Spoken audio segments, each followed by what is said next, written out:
The hippie movement of the 1960s was supposed to be about peace, love, and harmony. But through the eyes of Gabrielle Wheeler, it was about neglect, abandonment, and self-destruction. I was very separated from my mom.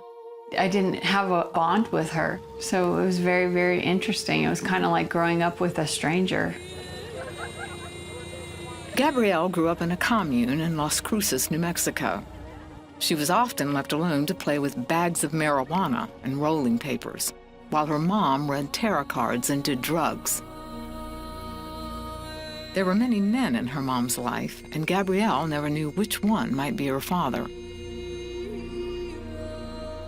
Eventually, her mom married, but he beat them. Her mom left him for someone who beat them even more.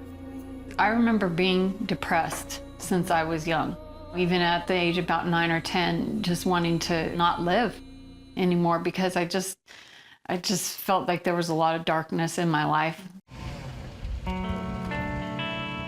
Gabrielle said there was a light in the nightmarish existence.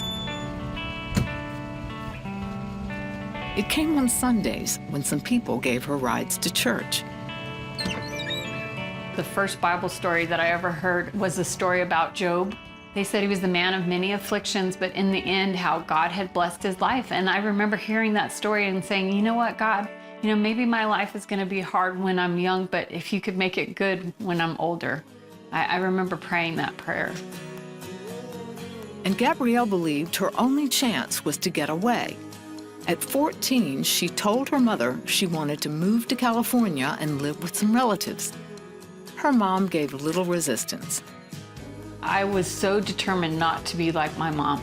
I was so determined to be completely different.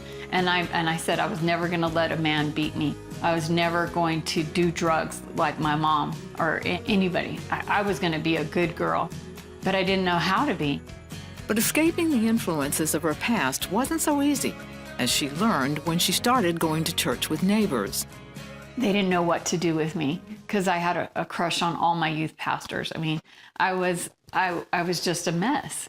And one day I walked into the church and it was like the devil just spoke to me like, what are you doing here? You don't belong here. All the people are perfect and, they have 2 parents and you come from this broken home. What are you doing here? And I looked around and I realized, you know what? You're right. What am I doing here? I don't belong here. Gabrielle stopped going to church. Then at 18, she moved out on her own. One day while driving through New Mexico, she looked up a man she had been told was her dad. He couldn't give her the answer she hoped for. He says, well, your mom was just very promiscuous, and so I just don't know if you're mine. All I can say is when he said those words to me, he might as well have just stamped me with the word rejection. And right after that time, I just said, if I can't beat them, I might as well join them. From that point on, Gabrielle did everything she swore she'd never do, which included having an abusive boyfriend. Exactly like my mother and worse. I was homeless for a year. I just hitchhiked up and down the coast of California and finally ended up at the Haight-Ashbury. There, in this San Francisco neighborhood, Gabrielle says she was constantly reminded of God. And I remember in the Haight-Ashbury, there would actually be these groups of people that would come and witness to us, but I would actually laugh at them. One day, after taking several drugs, she started to lose consciousness. I know God was speaking to my heart that I needed to turn my life around and give it to Him. That day, I had done different drugs just to numb the pain. And then the room just got very quiet, and then all 3 of the walls started to turn black, and an evil presence entered into the room. And I saw my spirit start to leave my body. I screamed out, Jesus, save me, and my spirit smacked back into my body.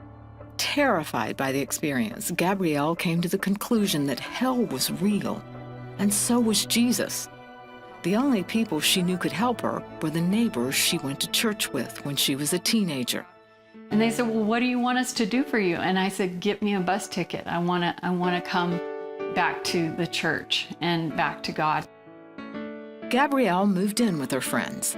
They convinced her to surrender herself to police for outstanding drug possession charges. In jail, she started reading the Bible and learned what it meant to trust Jesus.